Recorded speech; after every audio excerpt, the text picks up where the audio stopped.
pwedeng arestuhin ang senador. Basta't hindi covered ng mas mababa sa 6 na taong pagkakabilanggo bilang parusa at basta't hindi in session ang Senado. Ang sinasabi lang po namin ni Senate President ay ang naging tradisyon, ang tradisyon ay hindi inaaresto ang senador dito habang may sesyon. Kung nagkakaroon na ng kalituhan doon, inaasahan ko, pag-uusapan sa caucus namin yung tradisyong iyan. And in the meantime, sa ating pong mga law enforcement authorities, inaasahan ko rin, nagagampanan din nila ang kanilang tungkulin sa ganitong mga sitwasyon. Inuulit ko po, ang pinakamataas na konsiderasyon ay accountability at consistently mula sa simula. Ako'y nananawagan at naninindigan para sa accountability sa ganitong mga kaso man ng extrajudicial killings, crimes against humanity o kahit korupsyon. Salamat po. Yes. I have another question for this regarding yung Facebook post po ni Senator Trillanes. Regarding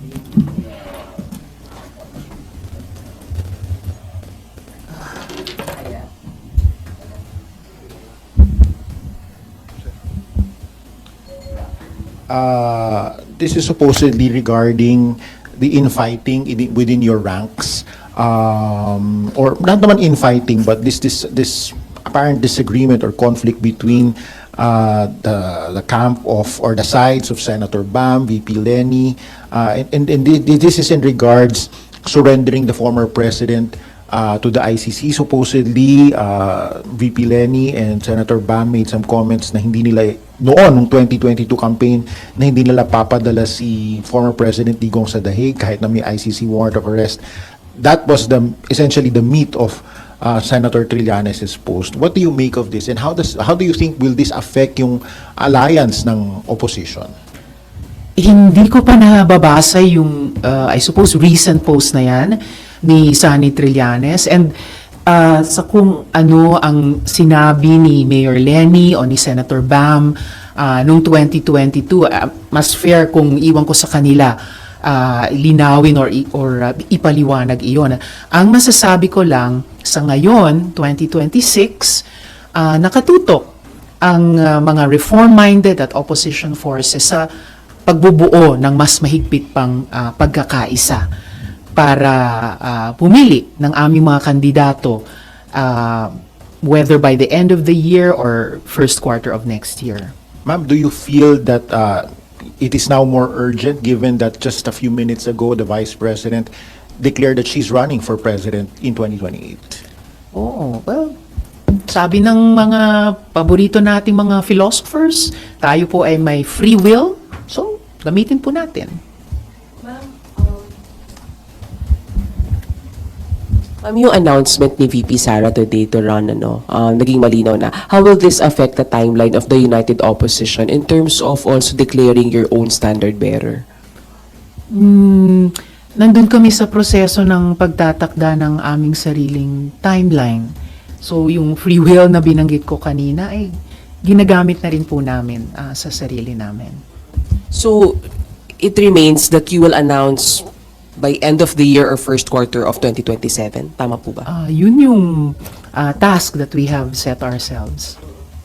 Ma'am, how will that affect yung requirements ninyo sa paghahanap ng standard bearer knowing that malinaw na kung sino yung makakalaban po ninyo, and that is VP Sara? Well, dahil ilang taon na rin kaming magkakasama at regular na nag-uusap, bago pa man itong recent important development, patuloy yung pag-level off namin, pagkakasundo kung ano yung aming mga requirements or qualifications na hahanapin sa aming hanay. Hindi po nagbabago yon. And qualifications are what, ma'am? Well, actually not qualifications per se pa, but yung nabanggit ko dating common values na nahanap namin sa aming hanay, no? Yung pagnanais para sa anti-corruption and good governance, yung pag-grow at pag-share ng bunga ng ating mas malakas na ekonomiya, isang tunay na pagkakaisa sa ating divided at polarized na lipunan, of course, pambansang soberanya, at iba pa. Ma'am, still on VP Sara.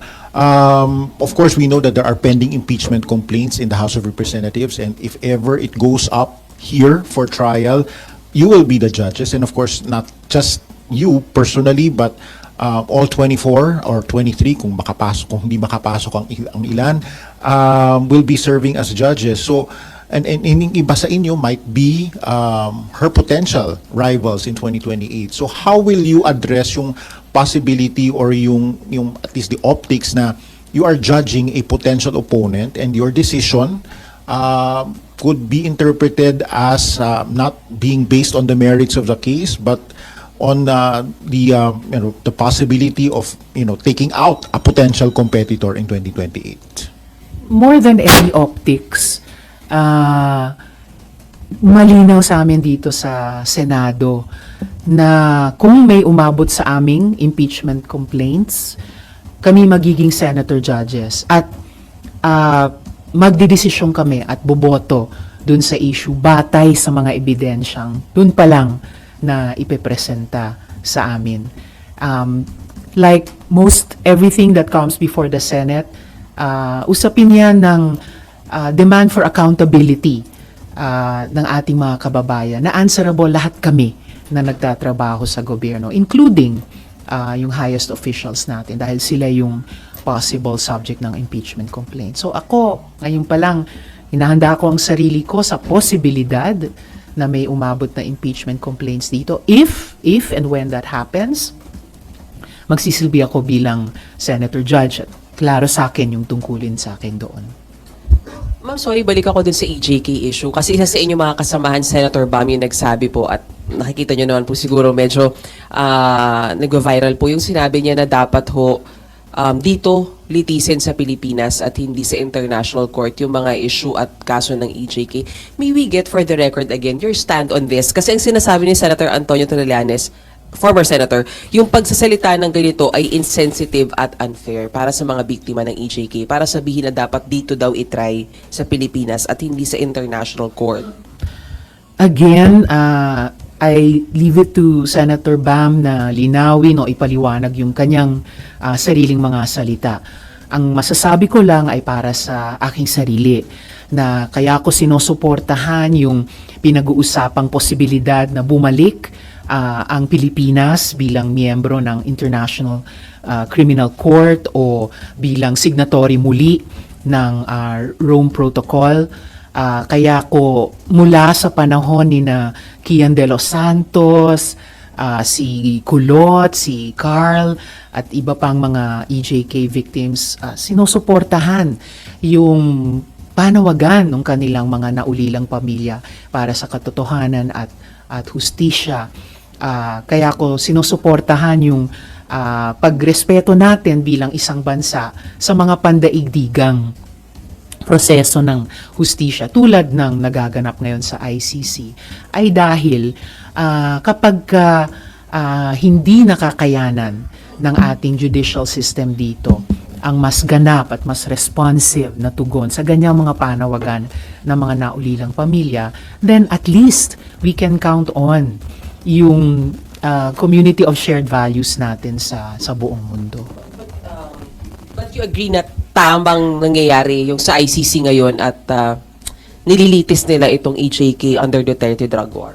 Sinusuportahan ko ang ICC at sinusuportahan ko yung mga prosesong idinadaos nila para sa mga mamamayan ng mundo kung ang mga mamamayang iyon ay hindi nakatatanggap ng sapat na tugon sa sarili nilang bayan.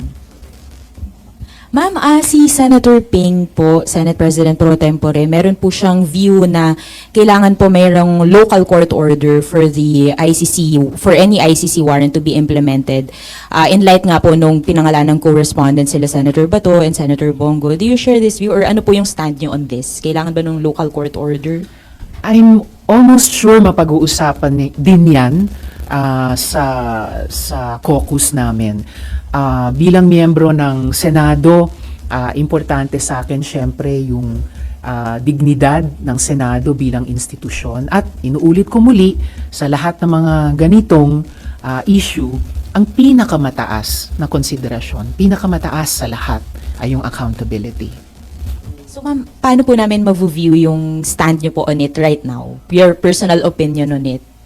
Sa Doon po sa kung sitwasyon kailangan, ito, yes po. yung una kong binahagi sa inyo na nililinaw ko na sa batas pwedeng arestuhin kaming mga senador.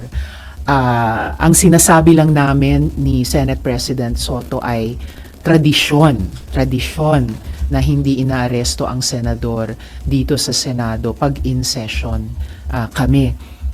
Given na kung ang krimen na i-allege or ina-allege ay hindi lalampas sa 6 na taon na pagkabilanggo kung makonvict ang sino man sa amin. Ano pa yung nabanggit ko kanina? And in the meantime, I expect na yung mga law enforcement authorities gagawin din ang kanilang tungkulin. And yun na nga, naglulook forward ako sa caucus namin mga senador tungkol sa lahat ng mga isyong ito. At sa lahat-lahat, sa mga isyong ito, ang pinakamataas para sa akin ay walang iba kundi accountability. Just in case lang, ma'am, ang kaparusahan ay more than 6 years and Senate is not in session. So you believe the senators, Senator Bato and Senator Senator Bato and Senator Bongo could be arrested? Ayon sa batas, kung hindi kami in session at kung yung ina-allege na krimen ay above 6 years of imprisonment kung makonvict, pwede kaming arestuhin. May we know kung kailan po yung caucus? Today po ba siya or? Iniintay ko yung final word from the leadership, pero urgent matter ito. So, oras na mag-imbita sa caucus, I'm sure lahat ay dadalo. Gano'ng kahalaga, ma'am, na magkaroon na kayo ng consensus as early as now, even if wala pa namang nakikitang possible warrant of arrest from ICC? Gano'ng kahalaga na may consensus na yung Senate? Anong gagawin? Well, kung hindi pa man siya urgent, definitely importante siya. So, hindi masama na magsimula kaming magkasundo kung ano yung aming posisyon. Clarification lang po. Si former Senator Trillanes po ba, is he part of the United Opposition or is he part at least of the talks po na ginagawa ninyo ngayon? I do consider him an ally and a friend, kaya binibilang ko siya at kanyang partidong magdalo sa hanay ng oposisyon. Ma'am, one question lang. Now that na in-announce ni VP Sara yung pagtakbo niya, and sinabi niyo po kasi sa isang interview, if I recall sa TV5 yata, sinabi niyo na siya yung pinakamalakas so far na kandidato. Pero ano niyo nakikita yung dapat maging strategy po ng United Opposition para matalo nga yung sinasabi niyo pong malakas sa kandidato? Yung strategy na yon bahagi pa ng matagal at matinding trabahong gagawin namin kapag 100% na kaming nagkaisa sa common candidates namin. Maraming salamat.